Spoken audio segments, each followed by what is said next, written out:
In today's tutorial, I'm going to show you how to create a drop-down menu on Weebly website. So the first thing that you would like to do, of course, is just go and open whatever browser you're going to use to follow this tutorial steps with. Here in my case, I'm actually using Brave browser, but of course in your case you can use any other browser, could be possibly working for you or you have it in your PC. As an example, you have the Microsoft Edge, the Google Chrome, Opera, Firefox, or even Internet Explorer if it's working for you.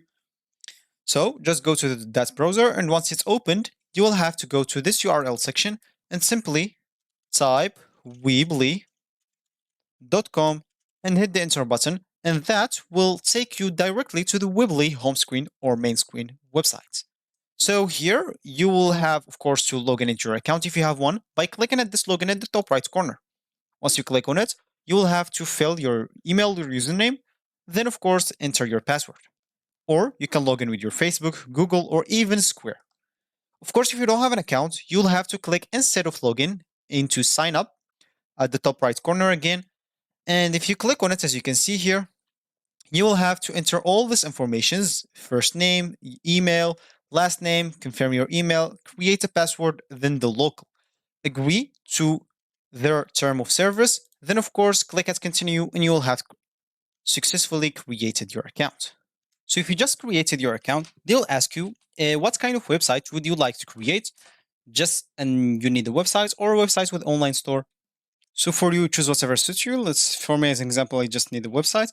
And here, of course, you'll have to choose a theme and etc. and go through all of this alone if you want.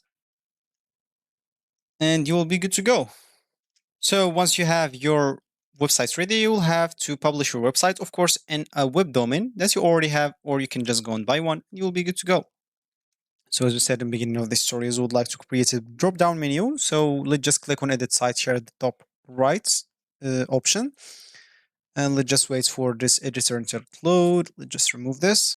So if you want to do the drop-down menu, just go to the pages right here. And let's say an example, you would like to put this under the home page as a drop-down menu. So simply take it and try to put it on the right a little bit, and as you can see, there will be a bit of space between home and shop. That means it's on the drop-down menu of the home screen, and you'll be good to go. So this will actually for this tutorial. I hope you like it. Thank you guys for watching, and goodbye.